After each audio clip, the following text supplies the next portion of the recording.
In early 1962, the helicopters sent to Vietnam by President Kennedy flew their first combat missions against the NLF.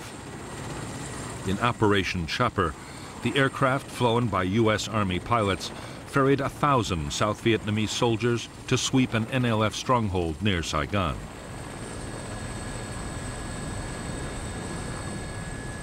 It was the beginning of a whole new phase of the conflict.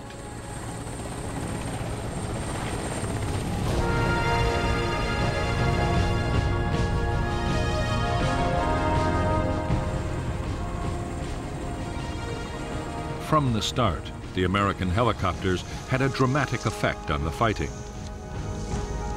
Government troops could take the guerrillas by surprise or cut off their line of retreat after a battle. Often they panicked and were killed as they tried to escape. In the first months of 1962, the South Vietnamese army won a string of victories, badly shaking the NLF's morale.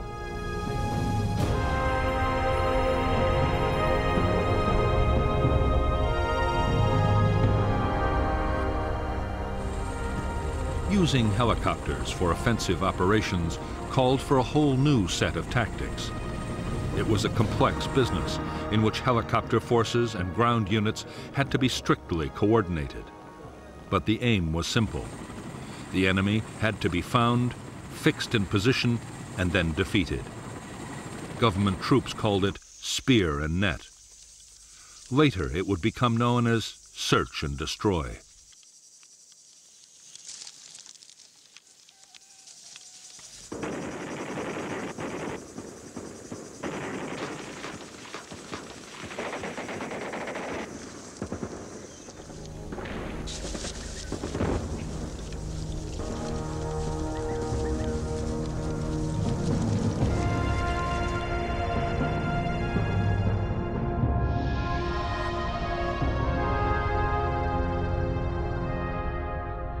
A search and destroy operation usually began with intelligence locating an NLF unit. The task then was to place forces to cut off the enemy's retreat. If there was a river nearby, South Vietnamese gunboats were deployed in blocking positions. Infantry on foot and in armored personnel carriers were moved in overland. Meanwhile, American helicopters loaded up with government troops rendezvoused with their escort of ground attack aircraft. After bombing or artillery strikes, the airborne infantry landed and advanced towards the enemy, acting as the offensive spear. Trapped by the net of blocking forces, the Viet Cong would be forced to do battle and be destroyed by vastly superior firepower, or so the theory went.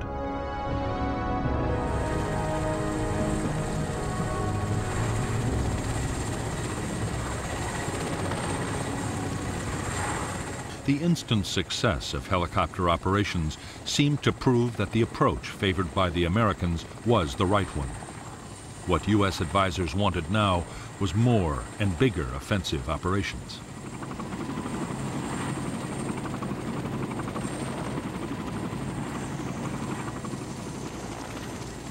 The greatest need was for more helicopters, and the Americans quickly provided them.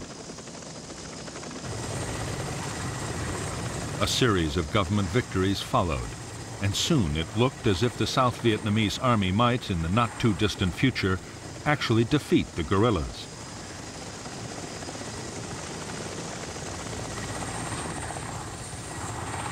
In July 1962, General Paul D. Harkins, head of the U.S. Military Assistance Command in Saigon, reported to Washington that tremendous progress was being made in South Vietnam. It was just what President Kennedy wanted to hear, and in the White House there was a deep sense of relief. They hoped they could bring home all U.S. military personnel by the end of 1965.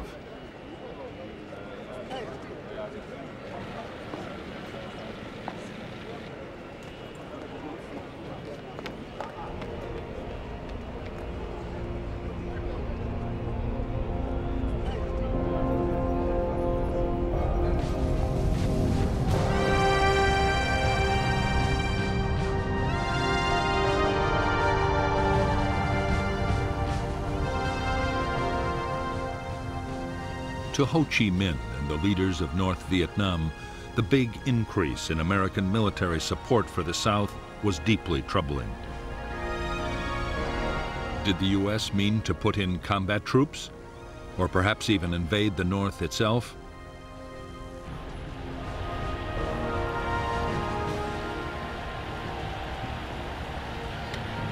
They appealed to the Chinese leader Mao Zedong for help.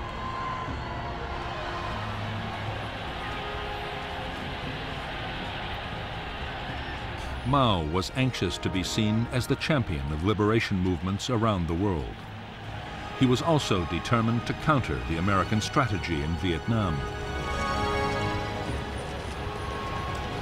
In the summer of 1962, the Chinese leader promised Ho Chi Minh substantial support for the guerrilla war against the Southern government. Right away, North Vietnam would get 90,000 extra rifles for the Viet Cong.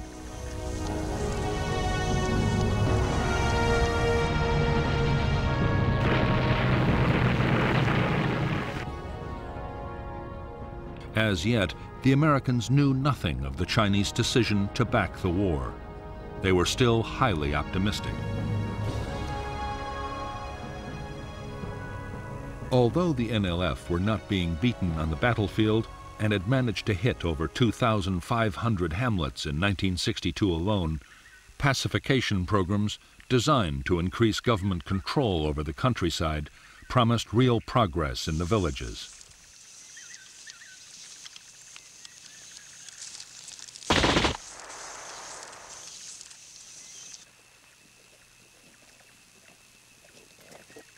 In a program coordinated by the Central Intelligence Agency, U.S. Special Forces were working with Montagnard tribal groups in the Central Highlands of South Vietnam.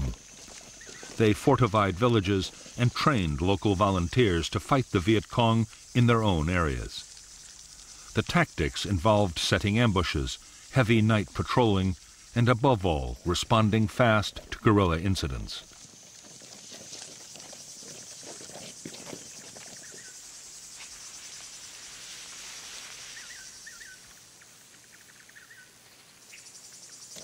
The civilian irregular defense forces created by the American teams were highly effective.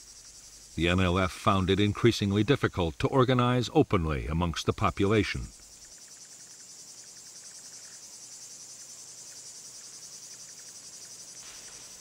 At its peak, the program would encompass thousands of villages and hundreds of thousands of people.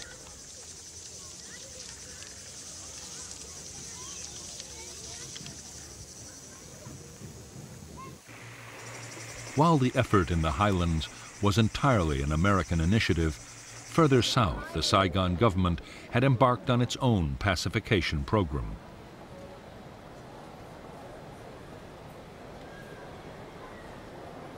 Backed by the CIA, called the Strategic Hamlets Program, the idea was to create 11,000 settlements which could defend themselves from the Viet Cong and bring government authority into the countryside. The campaign was a disaster from the start.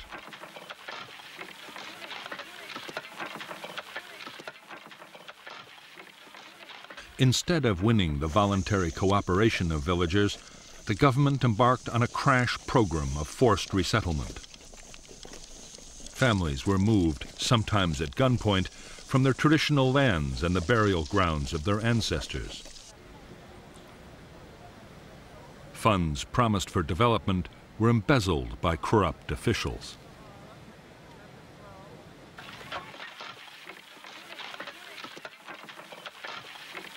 Soon, the strategic hamlets came to be seen by their inhabitants as little better than prisons.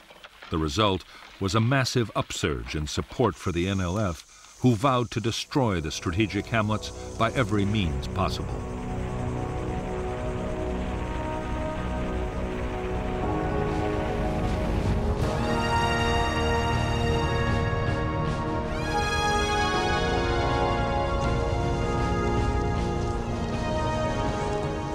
From the first introduction of American helicopters into South Vietnam, NLF tacticians had worked feverishly to develop ways of dealing with the threat.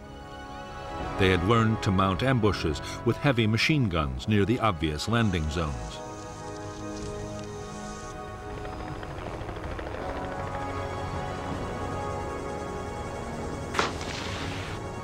They also practiced breaking up their larger units at high speed and melting into the forests or swamps at the first sign of an enemy sweep.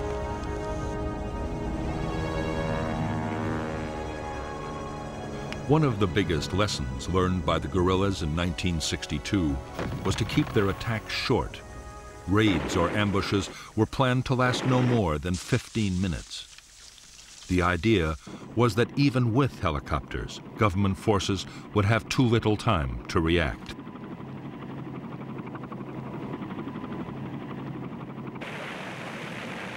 Slowly, by using their new tactics, the Viet Cong had recovered their confidence. So much so that by the start of 1963, they were able to inflict a shattering defeat on a South Vietnamese Army air mobile operation.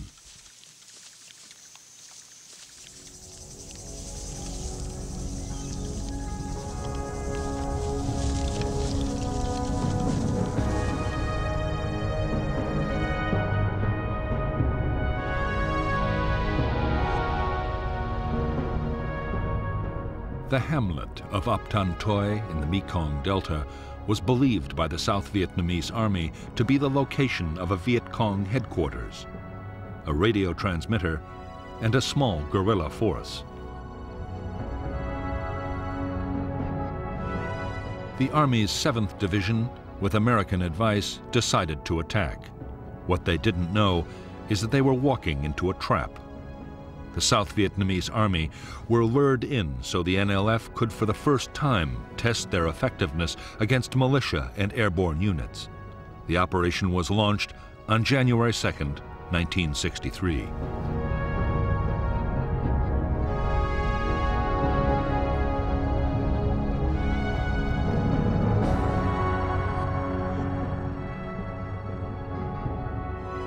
The neighboring hamlets of Ap Tan Toi and Ap Bac were strung out along a raised dike and an irrigation canal.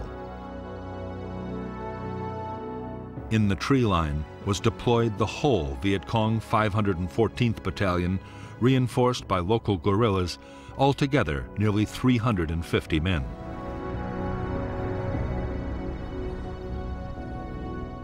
The 11th Regiment of the South Vietnamese Army landed north of Ap Tan Toi and exchanged fire with the Viet Cong. Meanwhile, a Civil Guard task force pushing from the south ran straight into the Viet Cong at Ap Bac and was stopped in its tracks.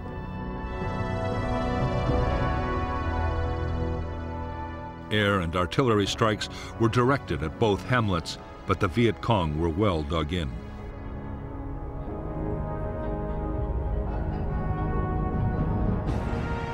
A reserve company of Army troops was landed in transport helicopters to attack Ap Tan Toi.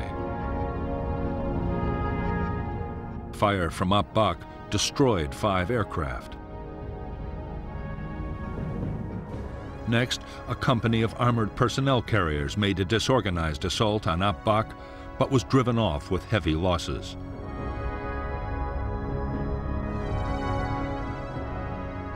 Airborne reinforcements were dropped in the wrong place by the Army commander. This allowed the Viet Cong to escape and avoided further government casualties.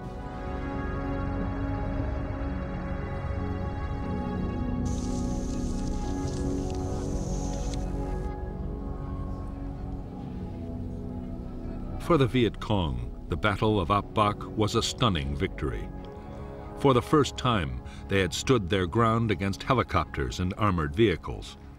Almost 400 South Vietnamese troops were killed or wounded. 3 American advisors were also killed, and they had lost only 9 men themselves.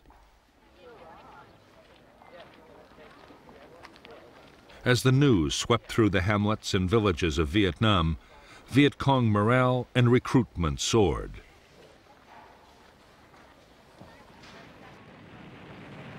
After Ap Bac, the guerrillas sharply accelerated the tempo of their operations.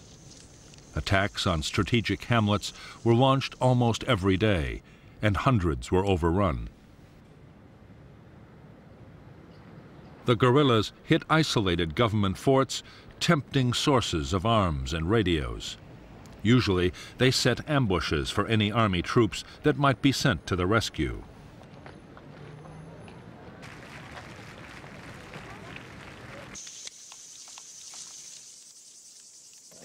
The South Vietnamese Army's attempts to find the Viet Cong's big units and make them fight seemed increasingly futile.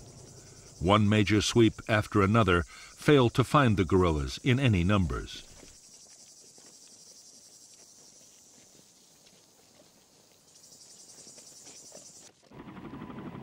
By now, many American advisors in South Vietnam, colonels and captains at the sharp end of the battle, had begun to ask questions about U.S. military doctrine.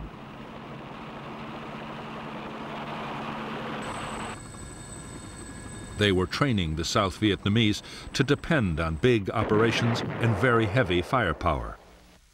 As a result, large numbers of civilians were being killed, which could only increase support for the NLF. And in spite of everything, the guerrillas were usually escaping the net.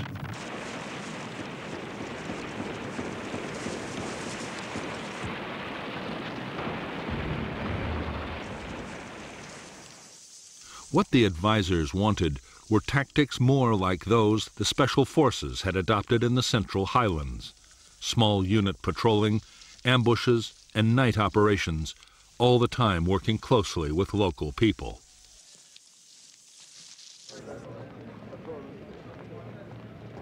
In Washington, the suggestion met with some hostility. As far as the generals were concerned, the job was to find the enemy and destroy him with as much firepower as could be mustered.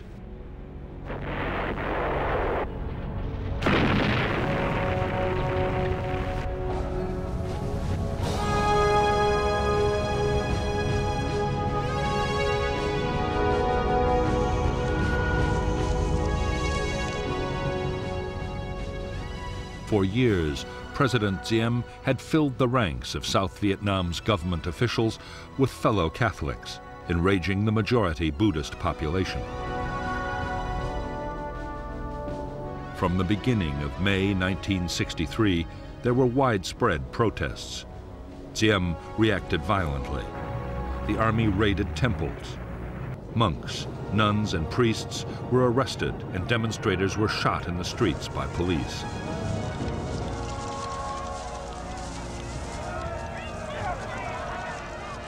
In July, students began their own mass actions in support of the Buddhist cause. By the fall of 1963, South Vietnam was sliding into political chaos. As sheer mismanagement looked set to destroy the country, Army generals directed by the CIA hatched a plan to overthrow the president. American officials, exasperated at Diem's failures, signaled that Washington would not oppose a coup. The plotters made their move on November 1st, 1963, attacking the presidential palace with armor and aircraft. The generals had promised that President Diem would be allowed a safe flight into exile. However, the day after the coup, Diem was brutally murdered along with his brother Nhu by unidentified assassins. 3 weeks later, on November 22, 1963, in the United States, President Kennedy was himself assassinated.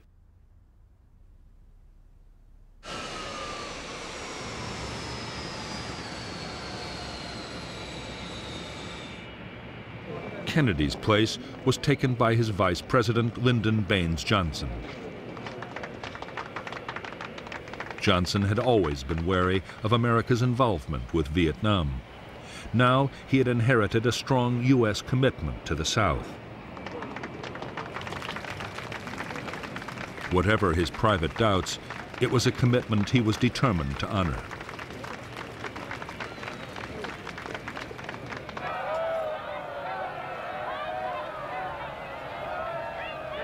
The chaos that had engulfed South Vietnam in the closing months of 1963 was seen in North Vietnam as a golden opportunity.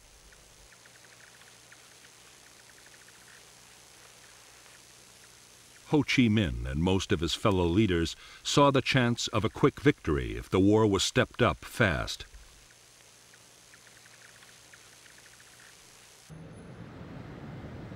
Amongst the North's communist backers, the Soviet Union was opposed to any escalation. But the Chinese leader Mao Zedong had promised his support. If the Americans reacted by invading North Vietnam, China would even deploy combat troops to help the defense.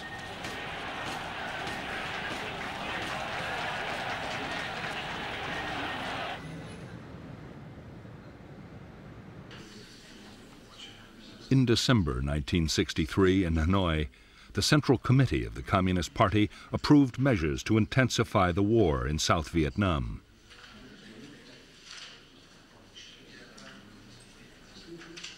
General Giap, the defense minister, had argued for caution, but most of the leadership was against him. The order was given to speed up the flow of men and weapons to the NLF in the south.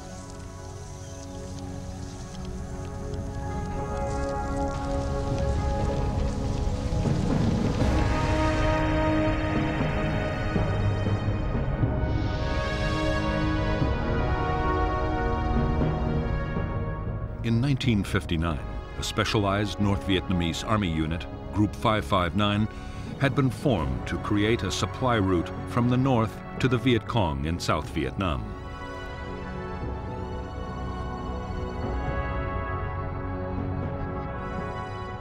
Jungle trails inside the south had proved too vulnerable to government army sweeps, and so, helped by their allies, the Pathet Lao guerrillas in Laos, and with the tacit approval of Prince Sihanouk of Cambodia, Group 559 had taken over the border areas just outside South Vietnam.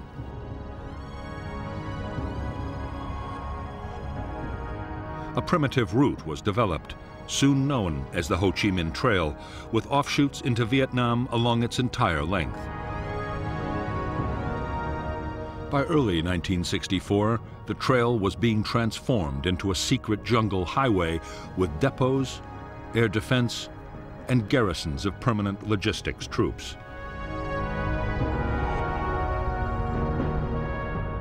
Meanwhile, another unit, Group 579, controlled the infiltration of men and weapons into South Vietnam by sea.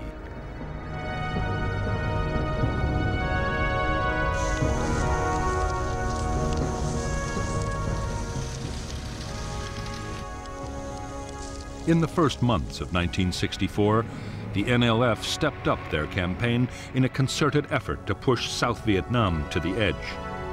With better equipment, leadership, and training, the NLF were now attacking in big units, up to 1,000 men at a time.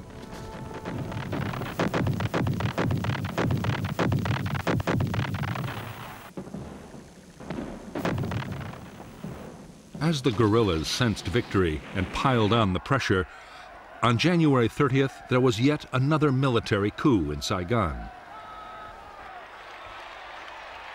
The U.S. Defense Secretary, Robert McNamara, was dispatched to Vietnam to boost the authority of the new leader, General Nguyen Thanh. Yet few American officials imagined Thanh could soon win popular support or rally the demoralized South Vietnamese army.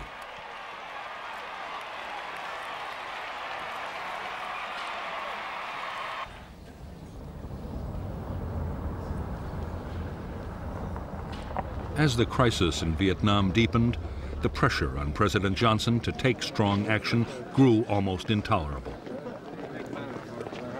Many of Johnson's political opponents, including the Republican Senator Barry Goldwater, were calling for North Vietnam to be bombed and for U.S. troops to be sent to fight in the South.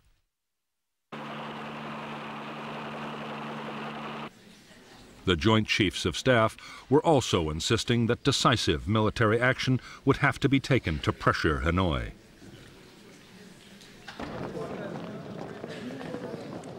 From the start, Johnson doubted that the United States could win a war in Southeast Asia.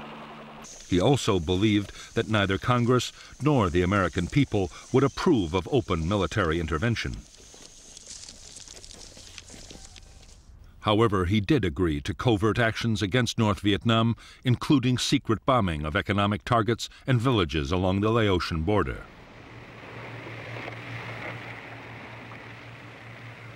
With support from American warships, the South Vietnamese Navy began a series of commando raids on North Vietnamese coastal installations.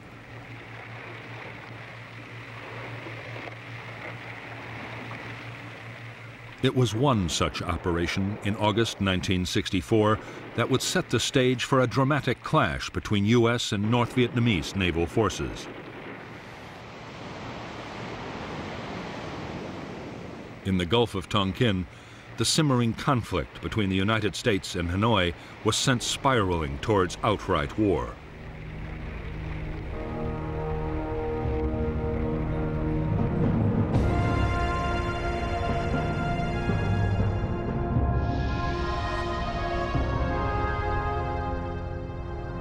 On the night of 30th July 1964, South Vietnamese commandos attacked two small North Vietnamese islands in the Gulf of Tonkin. The U.S. destroyer Maddox, an electronic spy ship, was 123 miles south with orders to electronically simulate an air attack to draw North Vietnamese boats away from the commandos.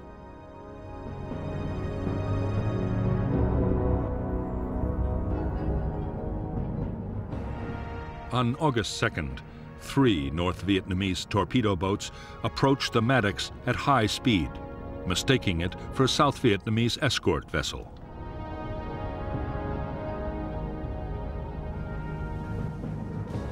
In the engagement that followed, the Maddox sank one of the craft and air support planes damaged the others.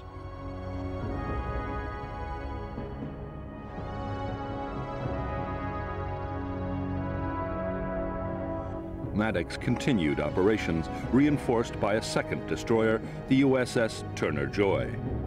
2 nights later, still gathering intelligence and in bad weather conditions, the captain of the Maddox reported that he thought they had been fired on and were about to be attacked. As he later reported, no attack took place.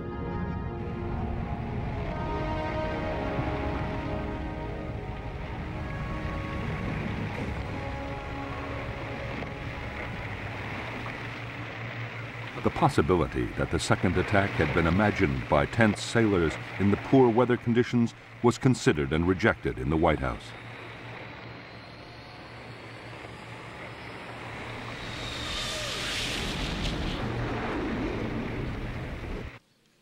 Six hours after the supposed attack, a retaliation against North Vietnam was ordered by President Johnson. American jets bombed 2 naval bases. A major oil facility was also destroyed. 2 U.S. aircraft were lost in the raids.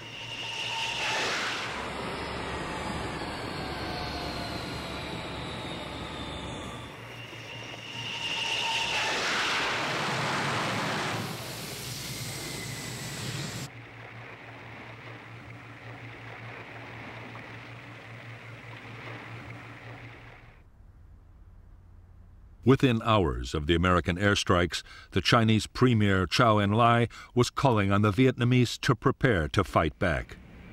Chinese air units on the Vietnam border were heavily reinforced.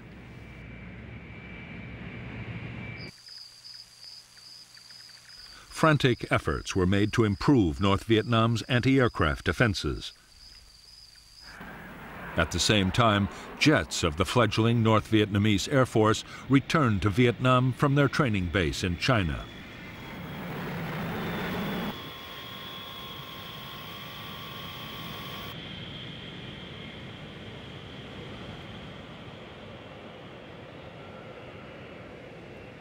The same day that North Vietnamese fighters began operations from their new home airfield, an historic step was taken in Washington. On August 7, 1964, the U.S. Congress passed the Tonkin Gulf Resolution. It gave President Johnson the freedom to take whatever actions he thought necessary to defend Southeast Asia. Johnson now had the power to use military force in Vietnam in almost any way he chose.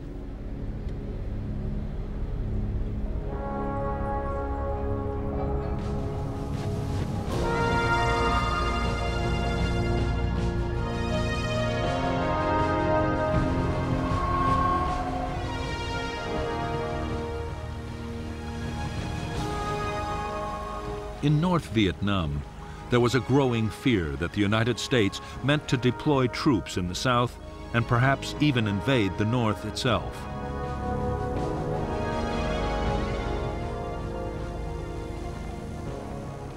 The U.S. might also decide to bomb North Vietnam into the ground. Communist leaders could only hope that fear of China would make the enemy hesitate before taking any drastic steps.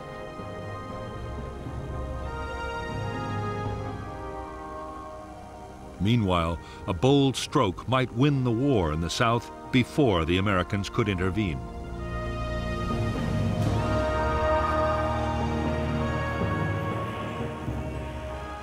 The plan was that the North Vietnamese army should be sent to fight in the South. Supplying them would be no easy task, but their well-trained and heavily armed regiments just might tip the balance. The aim was to topple the weakened South Vietnamese state within little more than a year.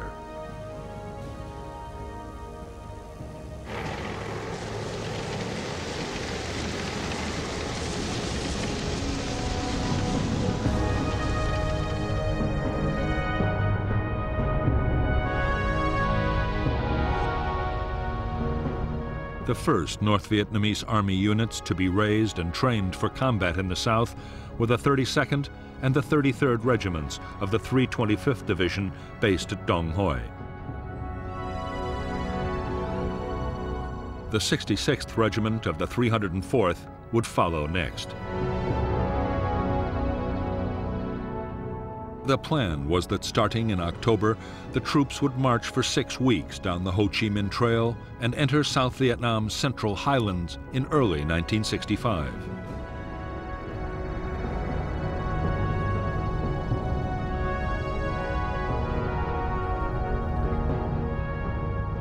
The first step would be to seize territory in the border area. At the same time, the Viet Cong would take over the coastal provinces of Quang Ngai and Bien Dinh. The NVA would then advance along the line of Highway 19 between Pleiku and Quy Nhon, splitting South Vietnam in two. Meanwhile, the Viet Cong would mount big attacks in the Mekong Delta and around Saigon. Victories there would open the way for a general offensive and trigger the popular uprising which would sweep away the Saigon government.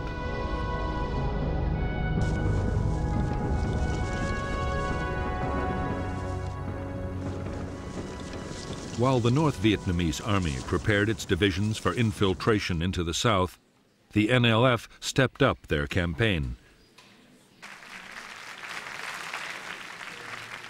One of their main aims now was to deter the United States from getting more deeply involved in the war. With the U.S. presidential election coming up, reminding Americans that intervention had a price just might pay dividends.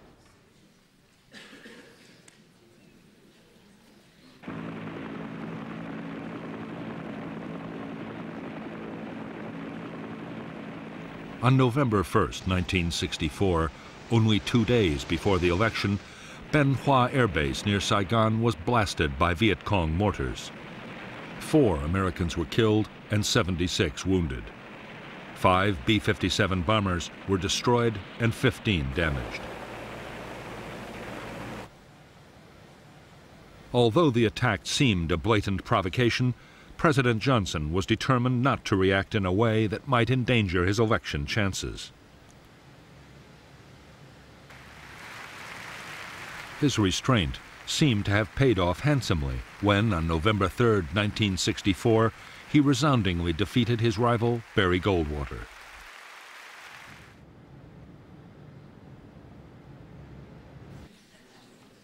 By now, Johnson's advisors feared that South Vietnam could be on the brink of collapse. From January 1st, 1965, through to February 7th, 1965, the Viet Cong mounted a series of coordinated attacks across the country.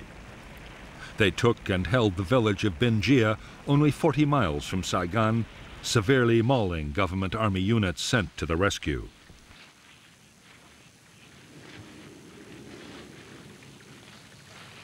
Altogether, 200 government troops were killed near Binh Gia, along with 5 American advisors. The battle culminated in a devastating ambush that almost wiped out a relief column of elite South Vietnamese Army Rangers.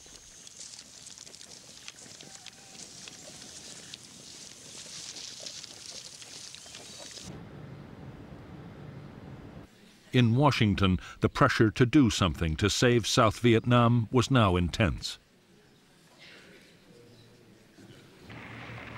Although Johnson doubted that bombing North Vietnam could dissuade it from supporting the Viet Cong guerrillas, he agreed to let military planners prepare a major campaign.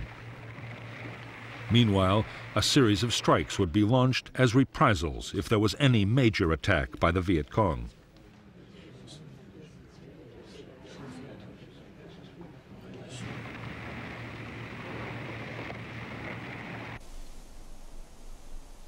The provocation came on February 7, 1965. A U.S. helicopter base and advisory compound in the central highlands of South Vietnam was attacked by NLF commandos. 9 Americans were killed and more than 76 were wounded. Johnson ordered immediate retaliation, and U.S. Navy fighter bombers were launched to attack military targets just inside North Vietnam.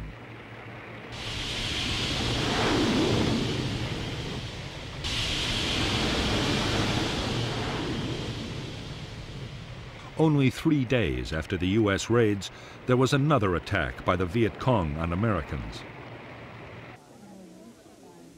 This time, it was a bomb in a hotel at Quy Nhon, which killed 23 U.S. servicemen.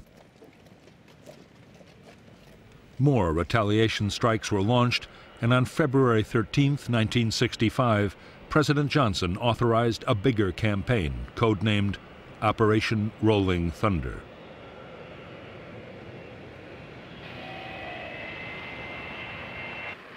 Rolling Thunder was to be a limited but long-lasting offensive. Its aim was to force North Vietnam to stop supporting the guerrillas in the south.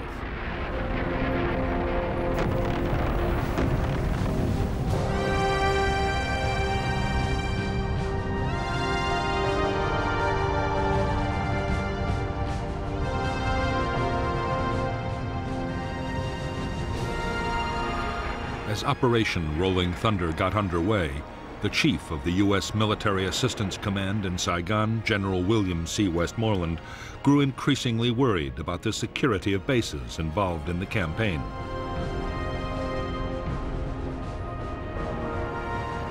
Da Nang, sited in a largely hostile area and guarded by a small Vietnamese army unit, was particularly vulnerable to Viet Cong attack.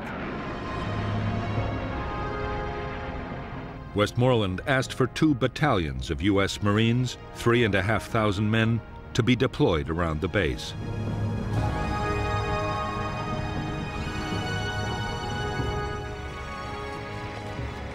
On March 8, 1965, a battalion of the 9th Marine Expeditionary Brigade went ashore at Da Nang. The 2nd Battalion would arrive later by air. The Marines' mission was to be strictly confined to defending the Da Nang base.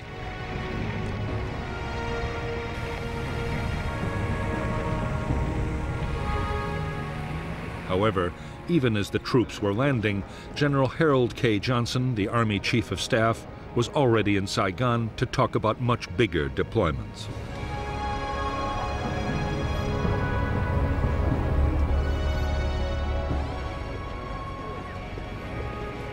General Johnson had been appointed by the president his special representative. His mission was to prompt General Westmoreland and U.S. Ambassador Maxwell Taylor to say what troops they needed to win the war.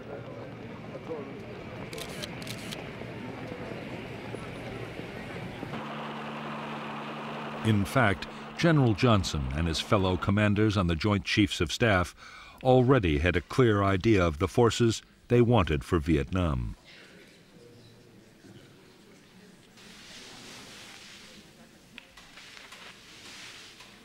The Joint Chiefs' wish was for 3 divisions, around 70,000 men. That was the number called for in their defense plan for Southeast Asia, Operation Plan 32. The plan had been designed to meet an invasion of South Vietnam from the north or China, something that no one now expected to happen.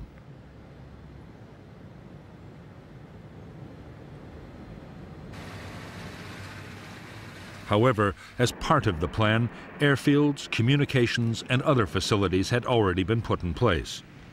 Now, large numbers of troops could be deployed as soon as the President gave the order.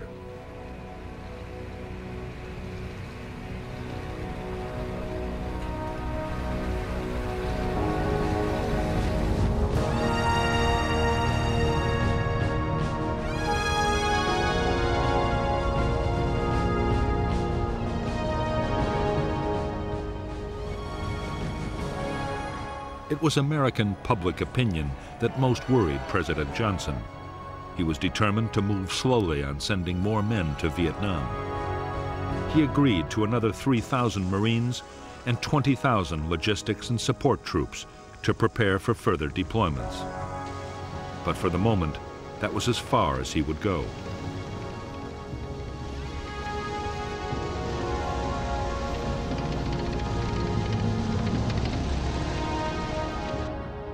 On April 7, 1965, at Johns Hopkins University, President Johnson offered economic aid to North Vietnam in exchange for peace. His offer was brusquely rejected by the North Vietnamese government.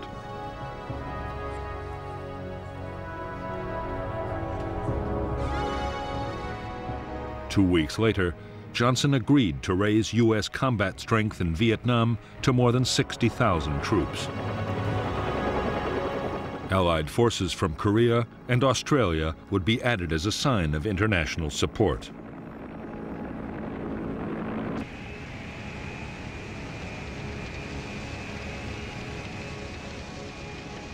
There were restrictions on how the U.S. commander in Vietnam, General Westmoreland, would be able to use the troops he had been given.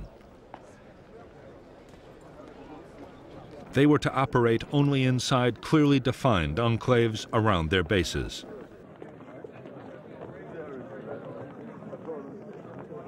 To Westmoreland's dismay, all operations were to be strictly defensive.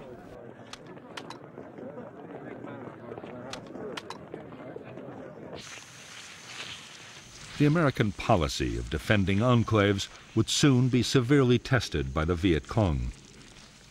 The guerrillas were planning to unleash a massive offensive. The campaign was designed to inflict the final blows on the tottering South Vietnamese state.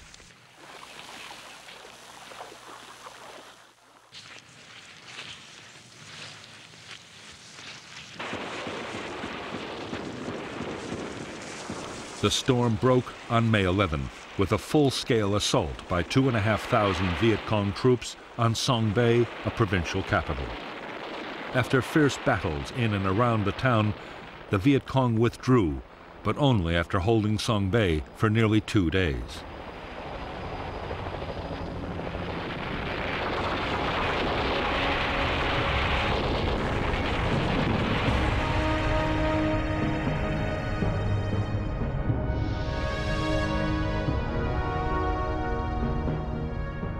The Viet Cong assault on Song Bay was followed by a series of attacks to within a few miles of Saigon.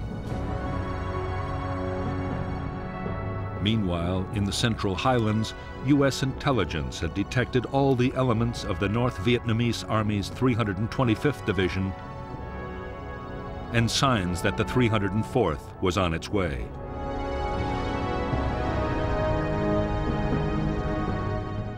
There was intense Viet Cong activity in all the central provinces, with a big Viet Cong victory near Ba Jia. On June 10, 1965, at Dong Xoa, a South Vietnamese Army district headquarters and U.S. Special Forces camp was overrun by a full regiment. It was abandoned only after frantic American air attacks.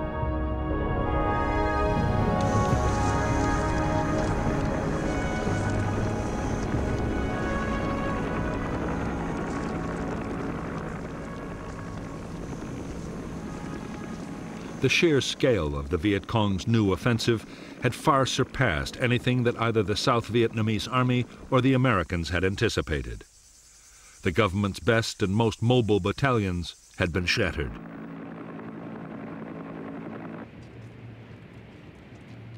The disaster was followed by political upheaval. A faction of young military officers installed Air Vice Marshal Key as Prime Minister and General Nguyen Van Thieu as President, openly restoring military government.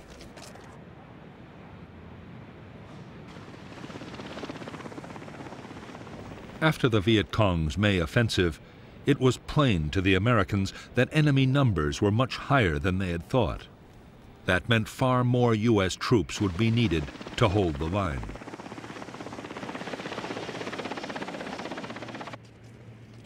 Estimates of just how many kept rising until on June 7, 1965, General Westmoreland asked Washington for 200,000 men.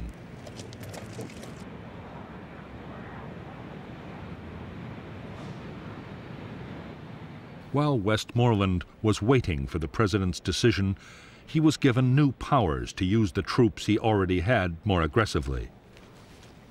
He would no longer have to confine his men to defensive enclaves, but could go out and attack the enemy.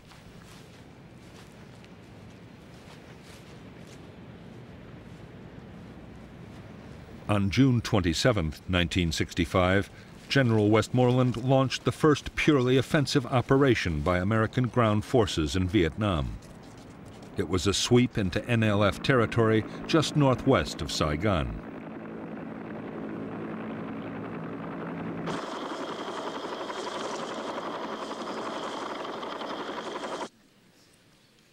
A month after the start of offensive operations, President Johnson announced that more troops would be sent to Vietnam.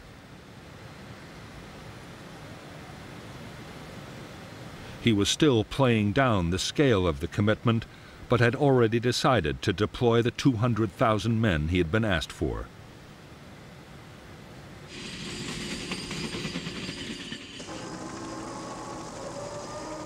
The following day, the first troops of the big buildup arrived in Vietnam. The men were a battalion of the 101st Airborne Division. By this time, there was no longer any doubt about just what their mission would be. They were to find the Viet Cong's main force military units and destroy them on the battlefield.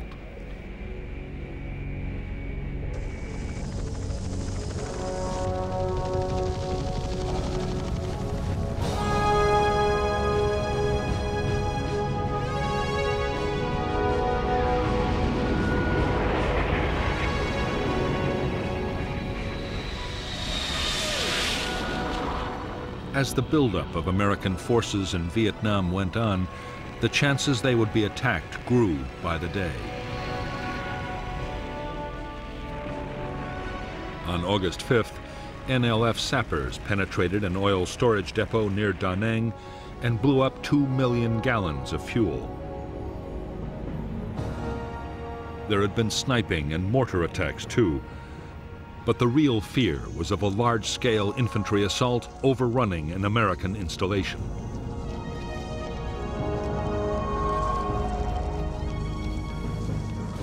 What the Americans needed was accurate and timely intelligence about what the enemy intended to do.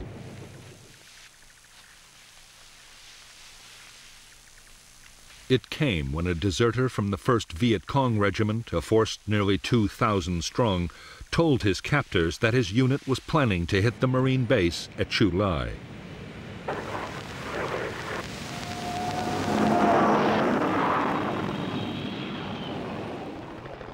The Marines quickly planned a full-scale operation to trap the Viet Cong regiment in its assembly area. The operation was planned in the strictest secrecy. Codenamed Operation Starlight, and deploying 4,000 troops, it would be the first American regimental-sized battle since the war in Korea.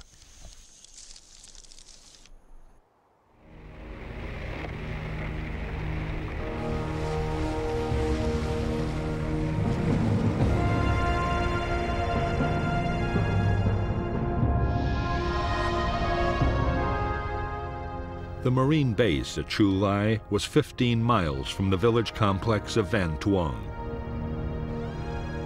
Between the Tra Bong River, the elevation known as Hill 43, and the Phuoc Tuan Peninsula was a fortified Viet Cong base area.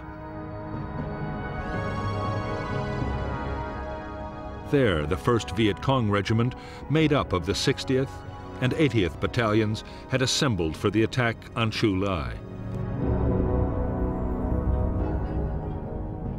On August 17, 1965, Company M of the 3rd Battalion, 3rd Marines, took up a blocking position on the Tra Bong River. Next morning, the rest of the battalion made an amphibious landing, while 3 more companies were inserted at landing zones Red, White, and Blue. The Marines pushed on from LZ's Red and White, but around Hill 43, near LZ Blue, the entire Viet Cong 60th Battalion was dug in, and there was a fierce battle before the hill was taken.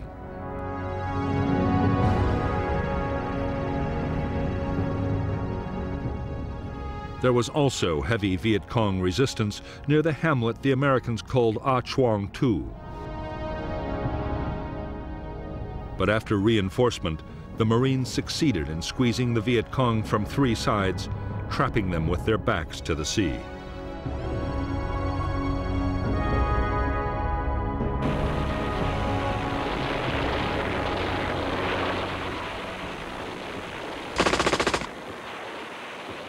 In Operation Starlight, it was the early battles that proved the heaviest.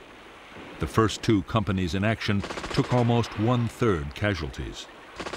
29 were dead and many wounded, but the Marines had claimed nearly 300 Viet Cong killed.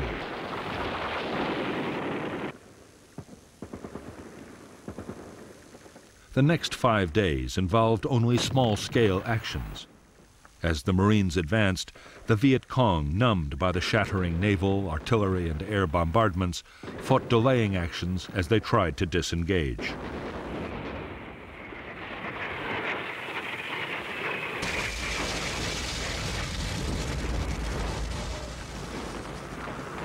In support of the attacking infantry, Marine guns at the Chu Lai base alone fired over 3,000 rounds.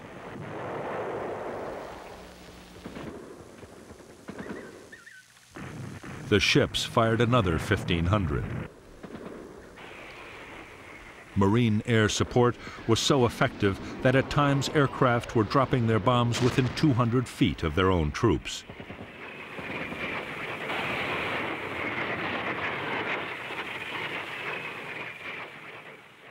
At the end of the operation, nearly 700 Viet Cong were claimed as dead. The Marines had lost 45 dead and more than 200 wounded in the battle.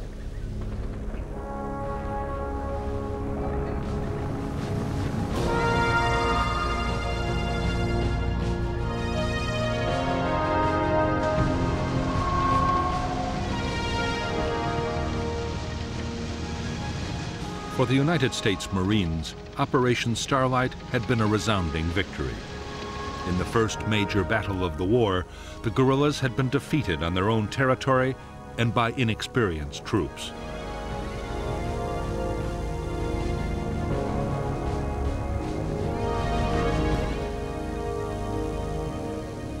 The classic U.S. military doctrine had worked exactly as it was supposed to. The enemy had been found, fixed in position, and then destroyed with massive firepower.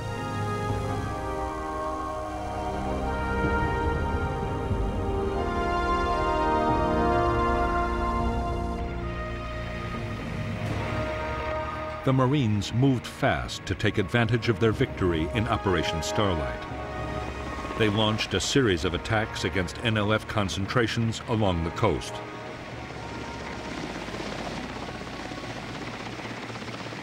Meanwhile, General Westmoreland's attention shifted to the Central Highlands. There, the threat was posed not by the Viet Cong guerrillas, but by the newly arrived troops of the North Vietnamese Army.